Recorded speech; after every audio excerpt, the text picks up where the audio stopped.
जो है सबसे बड़ी गुनहगार जो है वो भाजपा है, उसके बाद नेशनल कॉन्फ्रेंस है। भाजपा के लोगों ने विश्वासघात किया है जम्मू कश्मीर के लोगों के साथ। ये जो 28-29 विधायक है ये ड्रामाबाज है। सबसे पहले इन पे कार्रवाई होनी चाहिए जिन्होंने जम्मू कश्मीर के लोगों के साथ खिलवाड़ किया। जो बताइए, इनको अपनी सैलरी याद है, सैलरी बढ़ानी है, लेकिन डेली वेज उनकी तनख्वाह याद नहीं है।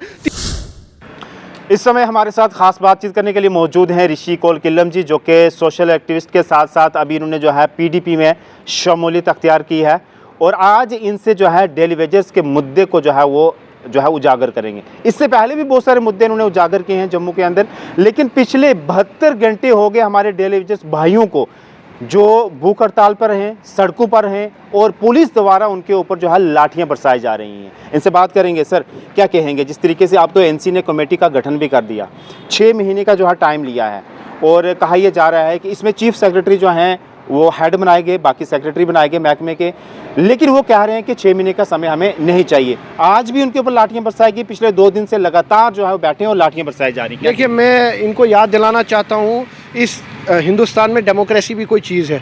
हर एक को राइट है कि अपना जो प्रदर्शन करने का, लेकिन अगर वो प्रदर्शन गलत तरीके से हो रहा है तो मैं मानता। लेकिन मुझे बताइए, ये अपने जस्टिस के लिए लड़ रहे हैं, अपने हक के लिए लड़ रहे हैं और काफ़ी सालों से लड़ रहे हैं, आज से नहीं लड़ रहे, क्योंकि आप ही मीडिया कर्मी है जो इनको कवर करते हैं बार बार। मुझे एक चीज़ बताइए, अगर ये लोग वहाँ जा रहे हैं, कुछ इसमें ऐसे भी है जो रिटायर भी हो गए, अभी तक वो पक्के भी नहीं हुए लेकिन रिटायर भी हो गए। स्टेट एम्प्लॉयज़ की बात करूँ मैं, NHM करूँ, हेल्थ करूँ, PHE करूँ, हर एक डिपार्टमेंट की बात करूँ, आखिरकार सरकार चुप क्यों है, सरकार खामोश क्यों है? ये पॉइंट ज़्यादा निशाना नेशनल कॉन्फ्रेंस से ज़्यादा ये निशाना भाजपा पे जाता है, क्योंकि भाजपा ने हमेशा बोला, नरेंद्र मोदी ने, कि मैं इनको पक्का करूंगा, मैं डेली वेजेस की बात करूंगा। उसी पे आता हूं। आज इस तरीके से आपने भी देखा होगा, असेंबली के अंदर भाजपा के 28 विधायकों ने हंगामा मचाया और वॉकआउट किया कि हमें जो है जल्द अज जल्द सरकार की जानिब से ऐसा कोई दिया जाए कि कब जो है आप इनको जो है पक्का। भाजपा के लीडर्स 29 विधायक जो शोर मचाते हैं ना उधर असेंबली में, उनको मैं याद दिलाना चाहता हूं, 15 साल से नरेंद्र मोदी देश में बैठा है। 15 साल से आपके देश के प्रधानमंत्री जम्मू कश्मीर आते हैं, हर बार कहते हैं डेली वेजर्स का मुद्दा है, डेली वेजर्स का मुद्दा है। भाजपा के मैनिफेस्टो में भी डेली वेजर था 15 साल से। आज तक क्यों नहीं कुछ कहा? आज तक चुप क्यों रहे देश के प्रधानमंत्री और हमारे भाजपा के लीडर्स, जो आज तमाशा करते और वॉकआउट करके चले जाते हैं? क्योंकि उनके पास कोई लफ्ज़ ही नहीं है। चोरी उन्होंने की है और अब खामोश है, उनके पास लफ्ज़ ही नहीं है। अगर उनसे पूछा जाए, जम्मू कश्मीर के यूथ पूछे, कमेटी भाजपा ने भी बनाई थी। बिल्कुल, उन्होंने भी किया था। देश के प्रधानमंत्री जब आते हैं कहते हैं डोगरों का दर्द है, मुझे पंडितों का दर्द है, कश्मीर जाते हैं तो बोलते हैं कश्मीरियों का दर्द है। ये खाली एक वोट बैंक पॉलिटिक्स है, ये मगरमच्छ के आंसू है। भाजपा जो है सबसे बड़ी गुनहगार जो है वो भाजपा है, उसके बाद नेशनल कॉन्फ्रेंस है। तो क्या कहेंगे, जो कमेटी बनाई गई है आप वो भी उससे सेटिस्फाई नहीं है? बिल्कुल नहीं है, बिल्कुल नहीं। अगर आपको डेली वेजों को, मुझे बताइए, हमारे मुख्यमंत्री डेली वेजों के बीच में क्यों नहीं जाके ये ऐलान करते हैं? मुझे बताइए, अगर वो डेली वेजों के बीच में जाके ऐलान करे कि हमें 6 महीने का टाइम दो, हमें 2 महीने का टाइम दो, उनको शर्म आती है डेली वेजों के बीच में जाने में?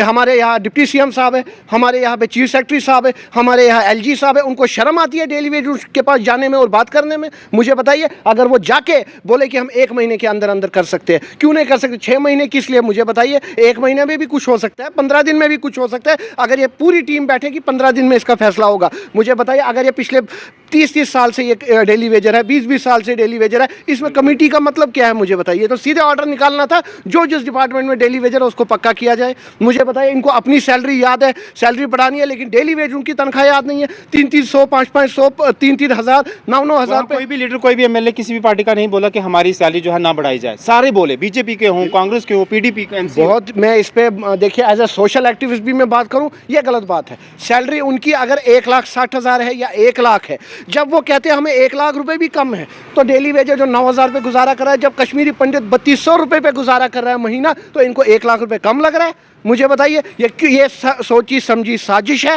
नेशनल कॉन्फ्रेंस अगर चाहे तो 15 दिन में इसका फैसला हो सकता है। और मैं डेली वेज से कहना चाहता हूं, आप ऐसे ही लगे रहिए, आपकी मेहनत अब रंग लाएगी और अब आखिरी समय है इनसे इनका हक लेने के लिए। आखिर में मुझे ये बताइएगा, जिस तरीके से ये कहते हैं कि जम्मू कश्मीर यूटी के अंदर तमाम तर वो जो हैं एक्ट, तमाम तर कवानीन हमने लागू कर दिए, इम्प्लीमेंट कर दिए, मिनिमम वेजेस एक्ट आपको लगता है लागू हुआ? लद्दाख के अंदर देख लीजिए, वहाँ के डेली वेजेस को 15 से 20, 20 से 35, 40 कर दिया गया, लेकिन अभी तक जो हमारे लोग हैं महरूम हैं। देखिए वही तो मैं आपको बोलना चाहता हूँ, कुछ हमारे डेली वेजर ऐसे हैं जो 300-500 रुपये दिहाड़ी पे, 200 रुपये दिहाड़ी पे काम कर रहे हैं दिन में। मुझे बताइए, ये कहते हैं कुछ दिन पहले एक एमएलए का बयान में, आशा वर्कर 30 रुपये दिहाड़ी, आपको बोल रहा हूँ, कुछ एक एम्प्लॉय एक एमएलए बात कर रहा था कि हम जी 24/7 काम करते हैं। मुझे बताइए डेली वेजर 24 घंटे काम करता है और 30 रुपये क्या सैलरी है, 150 रुपये सैलरी है। ये बड़े शर्म की बात है जम्मू कश्मीर सरकार के लिए और एलजी सरकार के लिए और देश के प्रधानमंत्री जो बार बार कहते हैं कि गरीबों का दर्द है, मुझे गरीबों का दर्द है और जम्मू कश्मीर के लोगों का दर्द है। भाजपा के लोगों ने विश्वासघात किया है जम्मू कश्मीर के लोगों के साथ। ये जो 28-29 विधायक है ये ड्रामाबाज है। सबसे पहले इन पे कार्रवाई होनी चाहिए जिन्होंने जम्मू कश्मीर के लोगों के साथ खिलवाड़ किया, जम्मू कश्मीर के युवाओं के साथ खिलवाड़ किया। ये सबसे बड़े धोखेबाज है भाजपा के लीडर्स।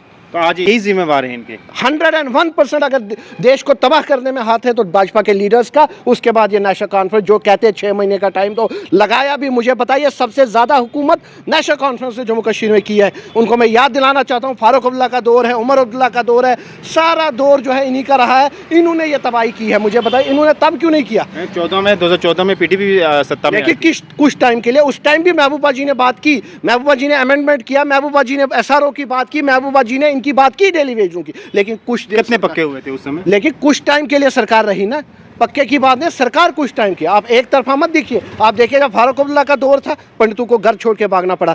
उमर अब्दुल्ला था, स्टोन पेल्टिंग हो गई, पैलेट गन यूज़ किए गए। 2008 की बात में करो। उसके बाद आप देखिए जब नेशनल कॉन्फ्रेंस की बारी आई है जम्मू कश्मीर में तबाही हुई है। और नरेंद्र मोदी जी जब से देश के प्रधानमंत्री बने हैं जम्मू कश्मीर क्या भारत के युवाओं को सिर्फ आश्वासन और लॉलीपॉप मिला है। चलिए जी, बहुत शुक्रिया। तो जिस तरीके से आपने सुना, इनका ये कहना और मानना है कि जिस तरीके से ये कमेटी का गठन किया गया है इससे कुछ नहीं होना है। आप डायरेक्ट जाइए और उनसे बात कीजिए और जल्द अज जल्द जो है ऐसी पॉलिसी बनाइएगा जिससे वो जो है वो जल्दी परमानेंट हो जाए। जम्मू कश्मीर यूटी है लेकिन अभी तक मिनिमम वेजेस एक्ट इस पर लागू नहीं हुआ। लद्दाख के अंदर देख लीजिए वहाँ के डेली वेजेस की सैलरी कितनी बढ़ा दी गई है। हमारे डेली वेजेस आज भी जो है वो लाठियाँ खाते हैं। 72 घंटे की इनकी स्ट्राइक थी, अभी भी जो है इसको कंटिन्यू कर गए हैं। लोगों के घर में पानी नहीं है, क्राइसिस आ चुका है, बिजली भी नहीं है। तो रमज़ान का महीना है, ईद भी आने वाली है, नवरात्रे भी हैं और इस समय जो है वो लोग जो हैं अपना काम छोड़ करके जो है वो सड़कों में बैठे हैं। उम्मीद है ये सरकार जल्द काम करेगी और इनके ऊपर भी जो है पॉलिसी फ्रेम करके जो है जल्दी से जल्दी इनको परमानेंट करें। धन्यवाद।